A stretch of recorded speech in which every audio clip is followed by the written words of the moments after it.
A warning tonight, this next story might be hard for some people to watch, especially if you lost someone you love to suicide. But it's a story you should watch with your teenager, or at least use it to start a conversation, especially during Mental Health Awareness Month. Here's Esther Bauer with how to talk to someone you love about suicide and depression. In Washington alone, suicide is the 8th leading cause of death. During this year of isolation, lockdowns, and loss, all of us have been challenged to cope and adapt, affecting our mental health. As the state starts to reopen, your kids may still be suffering, and you might be the one person letting them know you care.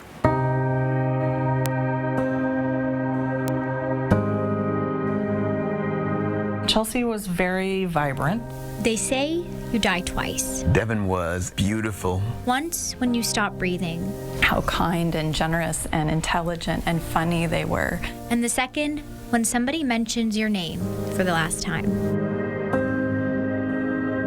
You are irreplaceable. Sabrina Votava is a mom, wife, and mental health counselor, raising her 2 beautiful sons in Spokane. But behind her smile, there's a pain no one wants to bear. Every person who's lost someone that they love to suicide knows what this feels like, and no one would want to be a part of that group. It's just an unbelievable devastation.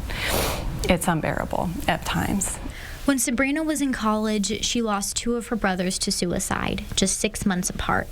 Their names were Casey and Zach, and 18 years later, I think about them often and what life would be like if they were still here, and all the things that I didn't get to share with them. It's important to talk about it. Sabrina isn't alone. If we keep hiding it, we're not going to fix the problem. Tracy lost her daughter Chelsea almost 15 years ago. She was only 16. She was like a firecracker. She was the type that would go in and just take over the room, and everybody loved her. Tracy says she bore the pain of grief, sadness, and questions for years, wondering why Chelsea thought suicide was her only way out. Say, as a survivor, you're sitting there, you have all this stigma around you, and you just want to scream, you just want to talk it out, and sometimes you just can't. When you lose someone to suicide, no one's sure what to say. It still carries a stigma. But for survivors and those at risk, conversation is key. It's a really uncomfortable and awkward conversation to have, and I understand that.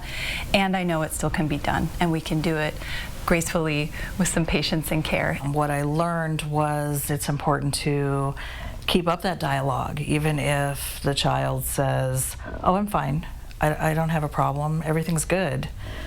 Press them and continue to say, okay, good, are you sure? So where do you start? Here's a simple acronym you can use. Look for the facts. F, how are they feeling? A, how are they acting? Are they giving away important items? Have they stopped doing things they love? C, are you noticing changes?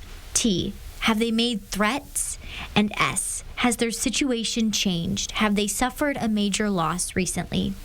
These are conversations Phil Tyler wishes he would have had with his son Devin. How I was raised and how I raised him, I believe, played a role in his death by suicide. In 2019, men died by suicide 3.6 times more often than women. He suppressed his emotions to the point where he was hurting so much he didn't want to show his hurt to everyone and to the world, and he ended up taking his life. Which is why he's encouraging everyone to check in on the men in your life and be persistent. Hey son, I love you. I just wanted to check in and see how you're doing today. How was your day? And that starts, and then I just pause. And sometimes that long pause is uncomfortable, but it forces him to respond. Sabrina, Tracy, and Phil are suicide loss survivors, now sharing their stories, hoping other families won't have to. Chelsea, Devin, Zach, and Casey.